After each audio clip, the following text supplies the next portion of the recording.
Hallelujah. വിശുദ്ധ മത്തായിയുടെ സുവിശേഷം 6-ാം അധ്യായം 4-ാം തിരുലിഖിതം. രഹസ്യങ്ങൾ അറിയുന്ന പിതാവ് നിങ്ങൾക്ക് പ്രതിഫലം നൽകും എന്നരുളി ചെയ്ത യേശുക്രിസ്തുവിൻ്റെ അത്ഭുത നാമത്തിൽ നിങ്ങൾക്കേവർക്കും കൃപയും സമാധാനവും. Praise the Lord. ഇന്ന് നാം ചിന്തിക്കുന്നത് എൻ്റെ മുമ്പിൽ വ്യാപരിക്കുക എന്നതിനെക്കുറിച്ചാണ്.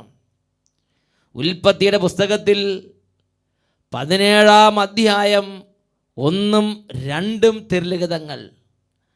അബ്രാഹത്തിന് 99 വയസ്സായപ്പോൾ കർത്താവ് പ്രത്യക്ഷപ്പെട്ട് അരുളി ചെയ്തു, സർവശക്തനായ ദൈവമാണ് ഞാൻ, എൻ്റെ മുമ്പിൽ വ്യാപരിക്കുക, കുറ്റമറ്റവനായി വർത്തിക്കുക. ഹല്ലേലൂയ.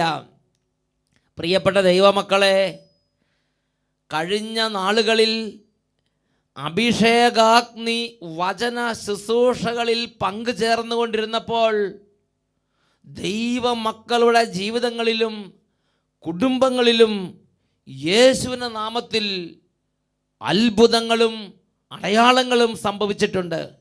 ഒരനുഭവം നിങ്ങളുടെ ശ്രദ്ധയിലേക്ക് കൊണ്ടുവരികയാണ്. എൻ്റെ പേര് റിജു മേരി ജോസ്. കാഞ്ഞിരപ്പള്ളിയിലാണ് താമസം. ഷാലോം ചാനലിൽ അഭിഷേകാഗ്നി പ്രോഗ്രാമിൻ്റെ സമയത്ത് എൻ്റെ കുടുംബത്തിലേക്ക് കർത്താവ് നൽകിയൊരു വലിയ സൗഖ്യം ഞാൻ സാക്ഷ്യപ്പെടുത്തുകയാണ്. എൻ്റെ തൊണ്ടയിൽ ഒരു ദശ വളരുന്നുണ്ടായിരുന്നു. ഡോക്ടേഴ്സ് പറഞ്ഞു അത് ഓപ്പറേഷൻ വഴി എടുത്തു കളയണം. ഓപ്പറേഷൻ വേണമെന്ന് പറഞ്ഞ അന്ന് രാത്രിയിൽ ജൂൺ മാസം 5-ാം തീയതി ഞായറാഴ്ച ഞങ്ങൾ വീട്ടുകാർ എല്ലാവരും ഒരുമിച്ചിരുന്ന് അഭിഷേകാഗ്നി വചന ശുശ്രൂഷ ശ്രവിച്ചുകൊണ്ടിരിക്കുകയായിരുന്നു. അപ്പോൾ അച്ഛൻ TV-യിൽ കൂടി പറഞ്ഞു, രോഗികളായ ആരെങ്കിലും ഉണ്ടെങ്കിൽ അവരുടെ ശിരസിൽ കൈകൾ വെച്ച് പ്രാർത്ഥിക്കുവീൻ എന്ന്. ഈ സമയം എൻ്റെ ആൻറ്റി എൻ്റെ തലയിൽ കൈവച്ച് ആ തൊണ്ടയിലെ മുഴ സൗഖ്യപ്പെടട്ടെ എന്ന് പ്രാർത്ഥിച്ചു. പ്രാർത്ഥന കഴിഞ്ഞ് അത്താഴം കഴിഞ്ഞ് ഞങ്ങൾ ഉറങ്ങാൻ കിടന്നു. കുറച്ച് സമയം കഴിഞ്ഞപ്പോൾ എനിക്ക് 2 പ്രാവശ്യം ചുമ വന്നു. ഞാൻ ചുമച്ചു. അപ്പോൾ തന്നെ എൻ്റെ തൊണ്ടയിൽ വോക്കൽ കോഡിൽ വളർന്നു വന്നിരുന്ന ദശ അടർന്ന് എൻ്റെ വായിൽ വന്നു. അത് ഞാൻ എടുത്ത് വീട്ടിലുള്ളവരെ കാണിച്ചു. ഒരു ചെറിയ നെല്ലിക്കയുടെ വലുപ്പത്തിലുള്ളൊരു മുഴ ബ്രൗൺ നിറത്തിലിരുന്നു. ഞങ്ങളത് കുപ്പിയിലാക്കി ഫ്രിഡ്ജിൽ വെച്ചു. പിറ്റേന്ന് ഞങ്ങൾ ഡോക്ടറിൻ്റെ അടുത്ത് കൊണ്ടുപോയി കാണിച്ചു. അദ്ദേഹം പരിശോധിച്ചപ്പോൾ എൻ്റെ തൊണ്ടയിൽ മുഴയുണ്ടായിരുന്ന ഭാഗത്ത് ആ ദശ കാണുന്നില്ല. അദ്ദേഹത്തിന് അതിന് അത്ഭുതമായി. ഒരു തുള്ളി രക്തം പോലും വന്നിരുന്നുമില്ല. ഇനി ഓപ്പറേഷൻ ആവശ്യമില്ല, നിൻ്റെ രോഗം സൗഖ്യപ്പെട്ട് കഴിഞ്ഞു എന്ന് പറഞ്ഞ് ഡോക്ടർ ഞങ്ങളെ തിരിച്ചയച്ചു. യേശുവിന് കോടാനുകോടി നന്ദി പറയുന്നു. ഹല്ലേലൂയ. പ്രിയപ്പെട്ട ദൈവമക്കളെ, ശ്രദ്ധിച്ചു നോക്കുക. ഒരു നെല്ലിക്കയോളം വലിപ്പമുള്ളൊരു ദശ വളർന്ന് തൊണ്ടയിൽ അടഞ്ഞിരിക്കുകയാണ്. അതുകൊണ്ടുള്ള പീഡനിമിത്തം അത് ഓപ്പറേഷൻ നിശ്ചയിച്ച അന്ന് രാത്രി ദൈവമായ കർത്താവിൻ്റെ വചനം കേട്ടുകൊണ്ടിരുന്നപ്പോൾ മറ്റൊരു വ്യക്തി ഈ വ്യക്തിയുടെ ശിരസിലേക്ക് കൈകൾ വെച്ച് യേശുവിൻ്റെ നാമത്തിൽ സൗഖ്യം പ്രാപിക്കുക എന്ന് പറഞ്ഞ് പ്രാർത്ഥിച്ചു. ആ കുട്ടിക്ക് സൗഖ്യം ഒരു യാഥാർത്ഥ്യമായി മാറി. ഹല്ലേലൂയ. ഈ സമയം എല്ലാ ദൈവമക്കളും 2 കരങ്ങൾ ഉയർത്തി നിങ്ങൾ ഓരോരുത്തരും എവിടെയാണോ അവിടെ നിന്ന് പ്രാർത്ഥിച്ചാൽ സൗഖ്യമുണ്ട്. ഇപ്പോൾ രോഗികളായ ആരെങ്കിലും നിങ്ങളുടെ അരികിലുണ്ടെങ്കിൽ അവർക്ക് വേണ്ടി പ്രാർത്ഥിച്ചുകൊണ്ടിരിക്കട്ടെ. രോഗികളായ ഓരോരുത്തരെ, ഒരുപക്ഷെ കട്ടിലിൽ കിടക്കുന്ന കിടപ്പ് രോഗികളായിരിക്കാം, ഒരുപക്ഷെ കൈയും കാലും അനക്കാൻ പറ്റാതെ കസേര കൊണ്ടുവന്ന് ഇരുത്തിയിരിക്കുന്നവരായിരിക്കാം, ഒരുപക്ഷെ ഹാർട്ട് അറ്റാക്ക് സംബന്ധമായ രോഗമായിരിക്കാം, ഒരുപക്ഷെ എത്ര ചികിത്സിച്ച് സൗഖ്യം കിട്ടാത്ത ചില മാരക വ്യാധികളായിരിക്കാം, ക്യാൻസർ രോഗമായിരിക്കാം, എന്തു തന്നെ ഡോക്ടർമാർ ഉപേക്ഷിച്ചൊരു അവസ്ഥയിലായിരിക്കാം, എന്തു തന്നെ ആകട്ടെ. അല്ലെങ്കിൽ ഈ അഭിഷേകാഗ്നി പ്രോഗ്രാം കഴിഞ്ഞ് നാളെ ഡോക്ടറുടെ അടുത്ത് പോയി ഓപ്പറേഷൻ ചെയ്യണം അങ്ങനെ ചിന്തിച്ചിരിക്കുന്നവരാകാം. എന്തുമാകട്ടെ, മകനെ മകളെ, പ്രഭാഷകന്റെ പുസ്തകത്തിൽ 38-ാം അധ്യായത്തിൽ 9-ാം തിരുലിഖിതം പഠിപ്പിക്കുകയാണ്, മകനെ, രോഗിയായിരിക്കുമ്പോൾ ഉദാസീനനാകാതെ കർത്താവിനോട് പ്രാർത്ഥിക്കുക, അവിടുന്ന് നിന്നെ സുഖപ്പെടുത്തും. തെറ്റുകൾ തിരുത്തി നേരായ മാർഗത്തിലേക്ക് നീ പിന്തിരിയുക. രണ്ട് കരങ്ങൾ ഉയർത്തി സ്തുതിക്കട്ടെ. ഹാലലുയ, ഹാലലുയ. ഓ ദൈവമേ, ഇന്ന് ഈ കൂട്ടായ്മയിൽ പ്രാർത്ഥിച്ചുകൊണ്ടിരിക്കുന്ന ഓരോ കുടുംബങ്ങളിലേക്കും ഓരോ മകനിലേക്കും മകളിലേക്കും അത്ഭുത ശക്തി വ്യാപരിക്കാൻ ഇടവരുത്തണമേ. അവിടുന്ന് 145 സങ്കീർത്തന 9 വാക്യത്തിൽ പഠിപ്പിച്ചു, കർത്താവ് എല്ലാവർക്കും നല്ലവനാണ്, കർത്താവ് എല്ലാവർക്കും നല്ലവനാണ്. ഈ ഒരു അനുഭവം ഇപ്പോൾ ഈ കുടുംബത്തിൽ സംഭവിച്ചുകൊണ്ടിരിക്കട്ടെ. ഈ ഒരു അനുഭവം ഇപ്പോൾ ഈ രോഗികൾക്ക് സംഭവിച്ചുകൊണ്ടിരിക്കട്ടെ. ഇപ്പോൾ പ്രാർത്ഥിച്ചുകൊണ്ടിരിക്കുന്ന ഓരോരുത്തരുടെ മേലും കർത്താവ് എല്ലാവർക്കും നല്ലവനാണ്. ഈ ഒരു അഭിഷേകം വ്യാപരിക്കട്ടെ. ജെറമ്യാ പ്രവചനത്തിൽ 31 അധ്യായം 12 തിരുലിഖിതം, ആഹ്ലാദ ആരവത്തോടെ അവർ സിയോൻ മലയിലേക്ക് വരും. കർത്താവിൻ്റെ വിശേഷദാനങ്ങളായ ധാന്യം, വീഞ്ഞ്, എണ്ണ, ആടുമാടുകൾ, ദാസിദാസന്മാർ എന്നിവയാൽ അവർ സംതൃപ്തരാകും. ഈ വചനപ്രകാരം ഇപ്പോൾ ഓരോ കുറവുകളിലും കണ്ണുനീരിൽ നിന്ന് പ്രാർത്ഥിക്കുന്ന ഓരോ വ്യക്തികളിലേക്കും കുടുംബങ്ങളിലേക്കും ദൈവത്തിൻ്റെ അത്ഭുത ശക്തി വ്യാപരിച്ചുകൊണ്ടിരിക്കട്ടെ. തടസ്സങ്ങൾ മാറട്ടെ, രോഗപീഠകൾ കെട്ടുകൾ അഴിയട്ടെ, അത്ഭുതങ്ങൾ സംഭവിക്കട്ടെ. കർത്താവായ യേശുവിന്റെ നാമത്തിൽ ശാസിക്കുന്നു, രോഗങ്ങളെ, രോഗപീഠകളെ യേശുവിന്റെ നാമത്തിൽ വിട്ടുമാറി പോവുക. ഹാലലുയ, ഹാലലുയ. യേശുവേ ആരാധന, ആരാധന. പകർച്ചവ്യാധികൾ, മഹാവ്യാധികൾ, ചികിത്സ രോഗങ്ങൾ യേശുനാമത്തിൽ സൗഖ്യം പ്രാപിക്കട്ടെ. ഹാലലുയ, ഹാലലുയ, ഹാലലുയ.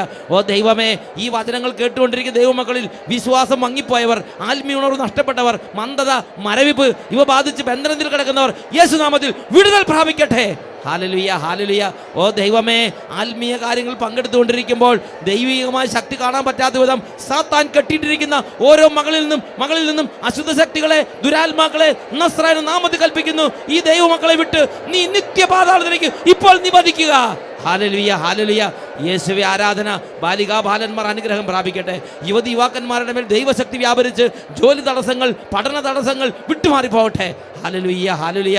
ദൈവമേ, അങ്ങയുടെ മഹാത്ഭുതത്തിൻ്റെ അതിശയ ശക്തി ഓരോ കുടുംബങ്ങളുടെ മേൽ ഇപ്പോൾ വ്യാപരിച്ചുകൊണ്ടിരിക്കട്ടെ. ഹാലലുയ, ഹാലലുയ. യേശുവേ ആരാധന, ആരാധന. യേശുവേ ആരാധന, ആരാധന. ഹാലലുയ, ഹാലലുയ. യേശുവേ ആരാധന, യേശുവേ ആരാധന. ഹാലലുയ, ഹാലലുയ. യേശുവേ സ്തോത്രം, യേശുവേ നന്ദി.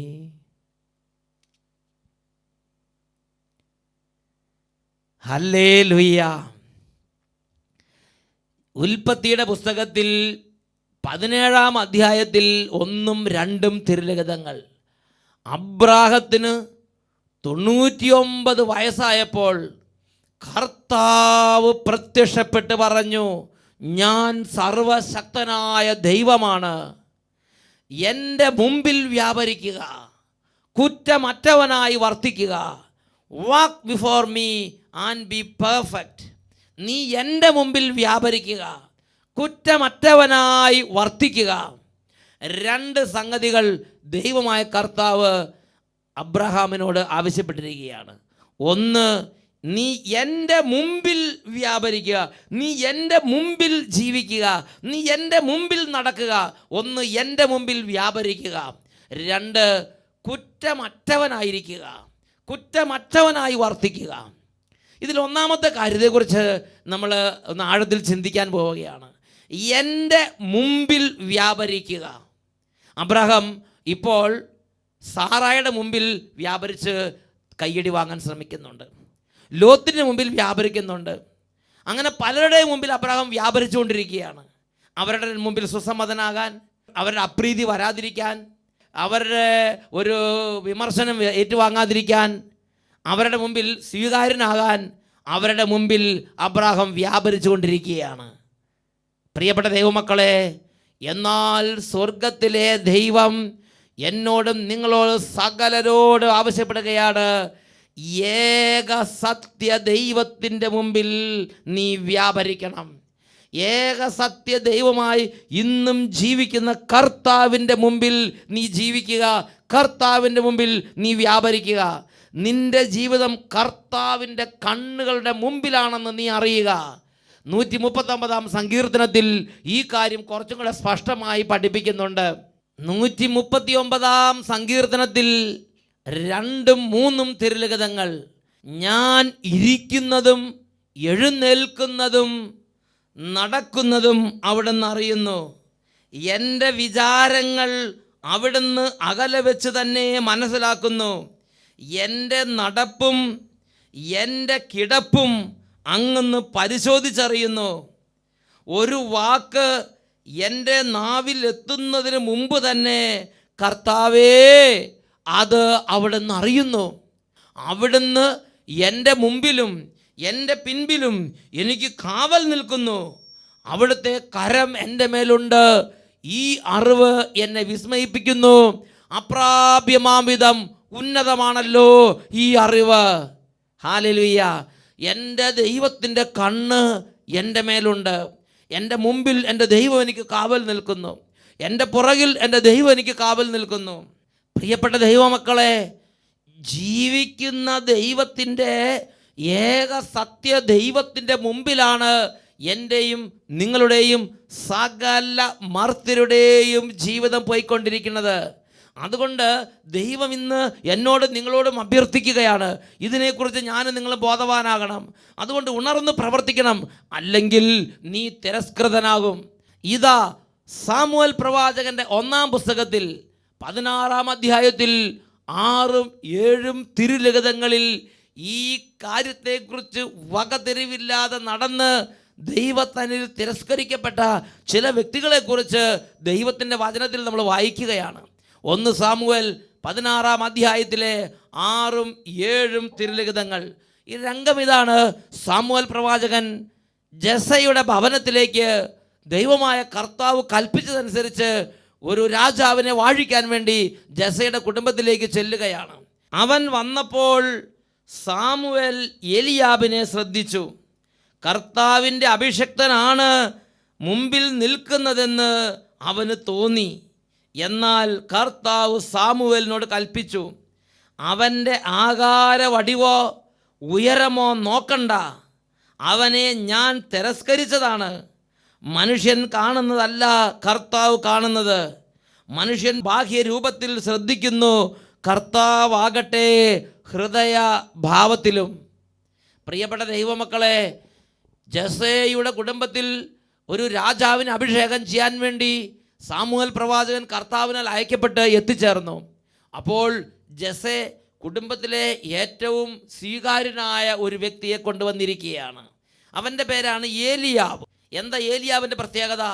അവന് നല്ല ആകാര വടിവ്, നല്ല ഉയരം, ആവശ്യത്തിന് വണ്ണം, നല്ല ആരോഗ്യം, നല്ല മിടുക്ക്, നല്ല സാമർഥ്യം. എന്താ അപ്പം ഇവൻ്റെ ജീവിതത്തിൽ നിന്ന് നമ്മൾ മനസ്സിലാക്കേണ്ടത്? ഇവൻ്റെ ജീവിതത്തിൽ ഇവൻ ഇന്ന് വരെ മറ്റുള്ളവരുടെ മുമ്പിൽ തന്നെ സ്വീകാര്യനാക്കാൻ അവൻ്റെ ആരോഗ്യത്തെ അവൻ ശ്രദ്ധിച്ചു, അവൻ്റെ ശരീരത്തിൽ അവൻ ശ്രദ്ധിച്ചു, അവൻ്റെ ജീവിതത്തിന് ഒരു നല്ല ഭാവി ഉണ്ടാക്കാൻ വേണ്ടി അവൻ പരമാവധി അവന് കിട്ടിയ അറിവനുസരിച്ച് അവൻ്റെ ശരീരത്തിൽ അവൻ ശ്രദ്ധിച്ചു. അതുകൊണ്ട് എൻ്റെ അംഗീകാരം അവൻ്റെ മേൽ ഇല്ല, അതുകൊണ്ട് നീ അവനെ ഗവനിക്കേണ്ട, ഞാൻ അവനെ തിരസ്കരിച്ചതാണ്. എന്നിട്ട് വിശുദ്ധ ലിഖിതങ്ങളുടെ ദൈവം വെളിപ്പെടുത്തി കൊടുക്കുകയാണ്, മനുഷ്യർ ബാഹ്യരൂപത്തിൽ ശ്രദ്ധിക്കുന്നു, കർത്താവാകട്ടെ ഹൃദയഭാവത്തിലും. കർത്താവാകട്ടെ ഹൃദയഭാവത്തിൽ ശ്രദ്ധിക്കുന്നവനാണ്. മകനെ, മകളെ, നിന്റെ ഹൃദയഭാവത്തിൽ ശ്രദ്ധിക്കുന്നവനാണ് ജീവിക്കുന്ന ദൈവമായ കർത്താവ്. ഏക സത്യദൈവമായ ജീവിക്കുന്ന കർത്താവിന് മുമ്പിൽ നിന്റെ ഹൃദയം അവന് പ്രിയങ്കരമാംവിധം, അവന് സ്വീകാര്യമാംവിധം നിന്റെ ഹൃദയത്തിൻ്റെ ഭാവങ്ങളെ നീ ക്രമീകരിക്കുന്നുണ്ടോ? ജീവിതത്തിൽ ഒരുപക്ഷെ ഏലിയാവ് ആ കാര്യത്തിനെ കുറിച്ച് ഗവനിച്ചിട്ടുണ്ടാവില്ല. ജെസയുടെ എല്ലാ മക്കളെയും കൊണ്ടുവന്നു, എന്നാൽ അവരെല്ലാം ലോകപ്രകാരം ജീവിച്ച് ദൈവത്താൽ അംഗീകരിക്കപ്പെട്ട അവസ്ഥയിലേക്ക് വരാൻ അവർക്ക് സാധിച്ചില്ല. ലോകപ്രകാരമുള്ള ജീവിതത്തിൽ ലോകത്തിൻ്റെ കയ്യടി വാങ്ങാൻ, സൈന്യത്തിൽ ചേരാൻ, രാജ്യത്തിൻ്റെ അധികാരികളുടെ മുമ്പിൽ സ്വീകാര്യനാകാൻ തക്കവണ്ണം അവർക്ക് കഴിവുണ്ടായിരുന്നു. മനുഷ്യരുടെ മുമ്പിൽ അവർ സ്വീകാര്യരായിരുന്നു, ഭരണാധികാരിയുടെ മുമ്പിൽ സ്വീകാര്യരായിരുന്നു, ചുറ്റുമുള്ളവരുടെ മുമ്പിൽ, നാട്ടുകാരും എല്ലാവരുടെ മുമ്പിൽ സ്വീകാര്യരായിരുന്നു. എന്നാൽ ജീവിക്കുന്ന ദൈവമായ കർത്താവ് അവരുടെ ഹൃദയഭാവത്തെ നോക്കിയിട്ട് കർത്താവ് പറഞ്ഞു, ഇവരെ ഞാൻ അംഗീകരിച്ചിട്ടില്ല, ഇവരെ ഞാൻ തിരസ്കരിച്ചതാണ്. പ്രിയപ്പെട്ട ദൈവമക്കളെ, എൻ്റെയും നിങ്ങളുടെയും ഹൃദയഭാവത്തിൻ്റെ കേടുകൊണ്ട് എൻ്റെയും നിങ്ങളുടെയും ജീവിതത്തിൽ ദൈവത്താൽ തിരസ്കരിക്കപ്പെട്ട ദുഃഖകരമായ അനുഭവത്തിലേക്ക് ജീവിതം നീങ്ങിപ്പോകുന്നുണ്ടോ എന്ന് ഗൗരവത്തിൽ ചിന്തിക്കണം. അതാണ് 139 സങ്കീർത്തനത്തിലെ 2-ാമത്തെ 3-ാമത്തെ വാക്യത്തിൽ ദൈവവചനം വെളിപ്പെടുത്തുന്നത്. അവിടുന്ന് എൻ്റെ നടപ്പും എൻ്റെ ഇരിപ്പും എൻ്റെ കിടപ്പും എൻ്റെ വിചാരവും അവിടുന്ന് നിരീക്ഷിച്ചു കൊണ്ടിരിക്കുകയാണ്. ഹെബ്രായ ലേഖനത്തിൽ ഈ കാര്യം ദൈവത്തിൻ്റെ വചനം വളരെ വ്യക്തമായി പഠിപ്പിക്കുന്നുണ്ട്. ഹെബ്രായ ലേഖനം 4-ാം അധ്യായത്തിലെ 13-ാം തിരുലിഖിതം, ഒരു സൃഷ്ടിയും അവൻ്റെ മുമ്പിൽ മറഞ്ഞിരിക്കുന്നില്ല. അവിടുത്തെ മുമ്പിൽ എല്ലാം അനാവൃതവും വ്യക്തവുമാണ്. നാം കണക്ക് ബോധിപ്പിക്കേണ്ടതും അവിടുത്തെ സന്നിധിയിലാണ്. പ്രിയപ്പെട്ട ദൈവമക്കളെ, 32-ാം അധ്യായത്തിൽ ജെറമ്യ പുസ്തകം 32-ാം അധ്യായത്തിൽ 19-ാം തിരുലിഖിതം, കർത്താവേ, അവിടുന്ന് ആലോചനയിൽ വലിയവനും പ്രവൃത്തിയിൽ ബലവാനുമാണ്. ഓരോരുത്തൻ്റെയും നടപ്പിനും ചെയ്തികൾക്കും അനുസരിച്ച് പ്രതിഫലം കൊടുക്കാൻ അങ്ങയുടെ ദൃഷ്ടികൾ അവരുടെ പാതകളിൽ പതിഞ്ഞിരിക്കുന്നു. ഓരോരുത്തൻ്റെയും നടപ്പിനും ചെയ്തികൾക്കും അനുസരിച്ച് പ്രതിഫലം കൊടുക്കാൻ അവിടുത്തെ ദൃഷ്ടികൾ അവരുടെ പാതകളിൽ പതിഞ്ഞിരിക്കുന്നു. പ്രിയപ്പെട്ട ദൈവമക്കളെ, നമ്മുടെ ഓരോരുത്തരുടെയും ജീവിതം ജീവിക്കുന്ന ദൈവത്തിൻ്റെ മുമ്പിൽ നാം നീങ്ങിക്കൊണ്ടിരിക്കുകയാണ്. ഈ ജീവിക്കുന്ന ദൈവത്തിൻ്റെ കണ്ണുകൾ നമ്മുടെ ജീവിതത്തിന് മേലുണ്ട്. അവിടെ നിന്നൊരു കാര്യം വളരെ ആകാംക്ഷാപൂർവ്വം നോക്കിക്കൊണ്ടിരിക്കുകയാണ്. എൻ്റെ ഹൃദയഭാവം എന്ത്? എൻ്റെ ഹൃദയത്തിൻ്റെ ഭാവം എന്ത്?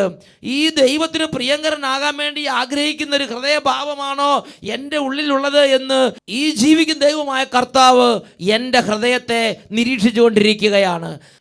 യോഹന്നാൻ്റെ സുവിശേഷത്തിൽ 8-ാം അധ്യായത്തിൽ 29-30 തിരുലിഖിതങ്ങൾ, യേശു തൻ്റെ ജീവിതത്തിൽ ദൈവമായ കർത്താവ് എപ്പോഴും കൂടെയുണ്ടെന്നൊരു അനുഭവത്തിൽ ജീവിക്കുകയാണ്. എന്നിട്ട് ഈ ഒരു കാര്യത്തെക്കുറിച്ച് യേശു ഒരു കമൻ്റ് പറയുന്ന ഭാഗമാണ് യോഹന്നാന്റെ സുവിശേഷം 8-ാം അധ്യായം 29-30 തിരുലിഖിതങ്ങൾ. വചനം പഠിപ്പിക്കുകയാണ്, അവിടുന്ന് എന്നെ തനിയെ വിട്ടിരിക്കുകയല്ല, എന്നെ അയച്ചവൻ എപ്പോഴും എന്നോട് കൂടെയുണ്ട്. എന്തെന്നാൽ ഞാൻ എപ്പോഴും അവിടുത്തേക്ക് ഇഷ്ടമുള്ളത് പ്രവർത്തിക്കുന്നു. എന്തെന്നാൽ ഞാൻ എപ്പോഴും അവിടുത്തേക്ക് ഇഷ്ടമുള്ളത് അപ്പം യേശുവിൻ്റെ ഹൃദയത്തിൻ്റെ ഭാവം എന്താ? യേശു ഇടത്തോട്ട് തിരിയുമ്പോഴും യേശു വലത്തോട്ട് തിരിയുമ്പോഴും യേശു പ്രാർത്ഥിക്കുമ്പോഴും യേശു പ്രവർത്തിക്കുമ്പോഴും യേശു വിശ്രമിക്കുമ്പോഴും നടക്കുമ്പോഴും ഇരിക്കുമ്പോഴെല്ലാം യേശുവിൻ്റെ ഹൃദയത്തിൻ്റെ ഒന്നാമത്തെ ദാഹം എൻ്റെ സ്വർഗസ്ഥനായ പിതാവിൻ്റെ ഇഷ്ടമെന്ത്? എൻ്റെ സ്വർഗസ്ഥനായ പിതാവ് എന്താണ് എന്നിൽ നിന്ന് ആഗ്രഹിക്കുന്നത്? ഇത് എൻ്റെ സ്വർഗസ്ഥനായ പിതാവിന് സ്വീകാര്യമാകുമോ? ഇതെൻ്റെ സ്വർഗസ്ഥനായ പിതാവിനെ സന്തോഷിപ്പിക്കുമോ? ഇത് യേശുവിൻ്റെ മനസ്സിൽ യേശു എപ്പോഴും ഒന്നാം സ്ഥാനത്ത് ചിന്തിച്ചുകൊണ്ടിരുന്നു. അതുകൊണ്ട് യേശു പറയുകയാണ്, അവിടുന്ന് എന്നെ തനിയെ വിട്ടിരിക്കുകയല്ല, എന്നെ അയച്ചവൻ എപ്പോഴും എന്നോട് കൂടെയുണ്ട്. കാരണം ഞാൻ അവിടത്തേക്ക് ഇഷ്ടമുള്ളത് പ്രവർത്തിച്ചുകൊണ്ടിരിക്കുകയാണ്. അവിടുത്തെ ഇഷ്ടം ഞാൻ പ്രവർത്തിച്ചുകൊണ്ടിരിക്കുകയാണ്. പ്രിയപ്പെട്ട ദൈവമക്കളെ, എങ്ങനെയെങ്കിലും 10 കാശുണ്ടാക്കണം, ഇതാണോ മുഖ്യ വിചാരം? എങ്ങനെയെങ്കിലും പഠിച്ച് അത് കോപ്പി അടിച്ചാണെങ്കിൽ ശരി, പഠിച്ച് കൂടുതൽ മാർക്ക് വാങ്ങണം, ഇതാണ് നിൻ്റെ വിചാരം? എങ്ങനെയെങ്കിലും ജോലി പ്രൊമോഷൻ വേണം, അതിന് കള്ളത്തരത്തിന് കൂടുന്നായാലും കുഴപ്പമില്ല, അത് കൈക്കൂലി കൊടുത്താലും കുഴപ്പമില്ല, അത് ഏത് അളിഞ്ഞ ആളുകളോട് കൂട്ടുകൂടിയിട്ടാലും കുഴപ്പമില്ല, ദൈവം അംഗീകരിക്കാത്തവർ കൂട്ടുകൂടിയിട്ടാലും ശരി, ജോലി പ്രൊമോഷൻ വേണം. ഇതിനു വേണ്ടി നീ പലരെയും പരിഹാസകരുടെ പീഠങ്ങളിൽ പോയി ഇരിക്കുകയും പാപികളുടെ വഴിയിൽ നടന്നുകൊണ്ടിരിക്കുകയും ചെയ്യുന്ന അവസ്ഥയിലാണ് നിന്റെ ജീവിതം മുന്നോട്ട് പോയിക്കൊണ്ടിരിക്കുന്നത്. നീ നിന്നെ തന്നെ ദൈവത്തിന് അപ്രിയനാക്കി മാറ്റുന്ന രീതിയിലാണ്, അപ്രിയനാക്കി മാറ്റുന്ന വഴികളിലൂടെയാണ് പോകുന്നത് എന്ന് ഗൗരവത്തിൽ ചിന്തിക്കണം. പ്രിയപ്പെട്ട ദൈവമക്കളെ, ഇന്നല്ലെങ്കിൽ നാളെ ഇവൻ്റെ ബാഹ്യമായ വളർച്ചയിൽ നീ ഗൗനിക്കേണ്ട, ഇവനെ ഞാൻ തിരസ്കരിച്ചതാണ് എന്ന് നിന്റെ ദൈവമായ കർത്താവിൽ നിന്ന് ഒരു മൊഴി കേൾക്കാതിരിക്കാൻ നീ ഇന്ന് ഗൗരവത്തിൽ നിന്റെ ഹൃദയഭാവത്തെ ഗൗനിക്കേണ്ടതാണ്, ചിന്തിക്കേണ്ടതാണ്. ഗൗരവത്തിൽ നിന്റെ ഹൃദയഭാവത്തെ നീ പരിശോധിക്കേണ്ടതാണ്. ഹല്ലേലൂയ. പ്രിയപ്പെട്ട സഹോദരങ്ങളെ, 90-ാം സങ്കീർത്തനത്തിലെ 8-ാമത്തെ തിരുലിഖിതം വചനം പഠിപ്പിക്കുന്നു, കർത്താവിൻ്റെ കണ്ണുകൾ 10,000 സൂര്യനേക്കാൾ ശോഭയുള്ളതാണ്. ആ കണ്ണുകളുടെ മുമ്പിൽ എൻ്റെ അകൃത്യങ്ങൾ വെളിപ്പെടുന്നല്ലോ. ഹൃദയത്തിൻ്റെ ഒരു കുഞ്ഞു പാപാവസ്ഥയുണ്ടെങ്കിലും, ഹൃദയത്തിൻ്റെ ഒരു കുഞ്ഞു പാപത്തിൻ്റെ ആഗ്രഹം ഉണ്ടെങ്കിൽ പോലും 10,000 സൂര്യനേക്കാൾ ശോഭയുള്ള കർത്താവിൻ്റെ കണ്ണുകൾ മുമ്പിൽ ഒരു കുഞ്ഞു കരട് പോലും തെളിഞ്ഞ് ഹൈലൈറ്റ് ചെയ്ത് വരുമെന്ന് തിരുലിഖിതം പഠിപ്പിക്കുകയാണ്. ഈ നിമിഷങ്ങളിൽ 2 കരങ്ങളും തുറന്നു പിടിച്ച് കർത്താവിനോട് പ്രാർത്ഥിക്കാം. ഓ ദൈവമേ, എൻ്റെ പൊങ്ങച്ച ഭാവം, എൻ്റെ ഡമ്പ്, എൻ്റെ മേന്മ ഭാവിക്കുന്ന ഭാവം, മേനി പറയുന്ന ഭാവം, ഓ എനിക്ക് കുഴപ്പമൊന്നുമില്ല, എനിക്ക് തെറ്റൊന്നുമില്ല, ഞാൻ ഇങ്ങനെയൊക്കെ ജീവിക്കും. ഇങ്ങനെ സ്വർഗത്തിലെ പിതാവിൻ്റെ മനസ്സിനെ കുറിച്ച് ഗവനിക്കാതെ തന്നിഷ്ടപ്രകാരം ജീവിക്കുന്ന ഈ ജീവിതത്തിൻ്റെ മേൽ അങ്ങയുടെ ആത്മാവിനെ അയച്ച് എന്നെ രൂപാന്തരപ്പെടുത്തണമേ. കരങ്ങൾ ഉയർത്തി എല്ലാവരും സ്തുതിക്കട്ടെ. ഹല്ലേലൂയ, ഹല്ലേലൂയ. കർത്താവേ, ജീവിക്കുന്ന ദൈവത്തിൻ്റെ മുമ്പിൽ സ്വീകാര്യനാകാൻ തക്കവണ്ണം എളിമയുടെയും ദൈവവിചാരത്തിൻ്റെ ഒരു ജീവിതം ഇപ്പോൾ ഈ ദാസന്മാർക്ക് പ്രദാനം ചെയ്യണമേ. സഭാപ്രസംഗങ്ങളുടെ പുസ്തകത്തിൽ 12-ാം അധ്യായത്തിൽ 13-ാം തിരുലിഖിതം, മകനെ ദൈവഭയമുള്ളവനായിരിക്കുക, അവിടുത്തെ കൽപ്പന അനുസരിക്കുകയാണ്, ഇതാണ് നിന്റെ ജീവിത കർത്തവ്യം. ദൈവഭയത്തോടെ ജീവിക്കാൻ, രഹസ്യങ്ങൾ അറിയുന്ന പിതാവിന് മുമ്പിൽ സ്വീകാര്യമായ ജീവിതം ഉടമയാകാൻ പരിശുദ്ധാത്മാവേ ഓരോ മകനെയും മകളെയും അഭിഷേകം ചെയ്യണമേ. Hallelujah, hallelujah, hallelujah. യേശുവേ ആരാധന, ആരാധന, ആരാധന. യേശുവേ ആരാധന, ആരാധന, ആരാധന. Hallelujah, hallelujah.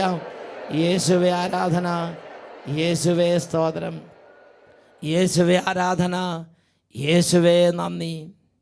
വിശുദ്ധ ലൂക്കായുടെ സുവിശേഷത്തിൽ 12-ാം അധ്യായത്തിൽ 2-ാം തിരുലിഖിതം സൂക്ഷിച്ചു കൊള്ളുക, മറഞ്ഞിരിക്കുന്നതെന്തും വെളിച്ചത്ത് വരാതിരിക്കുകയില്ല.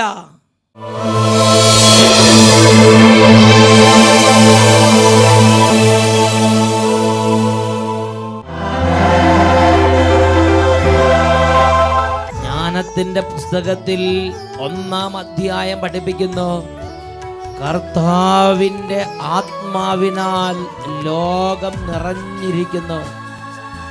ഹബക്കൂക്ക് പ്രവാചകന്റെ പുസ്തകത്തിൽ 2-ാം അധ്യായത്തിൽ പഠിപ്പിക്കുകയാണ്, ഹൃദയ പരമാർത്ഥത ഇല്ലാത്തവൻ പരാജയപ്പെടും.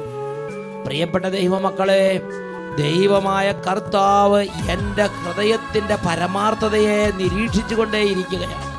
2 കരങ്ങൾ ഉയർത്തി, ഓ ദൈവമേ, അങ്ങയുടെ തിരുമുമ്പിൽ വിശ്വസ്തത വ്യാപരിക്കാനുള്ള അഭിഷേകം ഇറക്കണമേ പ്രാർത്ഥിക്കുന്നു. ഹല്ലേലൂയ. ആരാധന, ആരാധന, ആരാധന. ദൈവമേ, എല്ലാ കപട ഹൃദയങ്ങളെ സ്പർശിക്കണമേ കർത്താവേ. ഓ പൊയ്മുഖങ്ങളെല്ലാം അവിടുന്ന് സ്പർശിക്കണമേ. ഒരു ജനുവനായുള്ള ജീവിതത്തിന് ഉടമയാക്കണമേ കർത്താവേ. എല്ലാ കള്ളത്തരങ്ങളെയും തിരിച്ചറിയാനുള്ള കൃപ നൽകണമേ. ഓ ദൈവമേ, അന്ധകാരം മൂടിയിരിക്കുന്ന ജീവിതങ്ങളുടെ മേൽ ഇപ്പോൾ ദൈവിക ശക്തി വ്യാപരിക്കട്ടെ. മരണത്തിൻ്റെ നിഴലിലിരിക്കുന്ന ജനം ഒരു പുതുവെളിച്ചം കാണട്ടെ. Hallelujah, hallelujah. യേശുവേ ആരാധന, ആരാധന.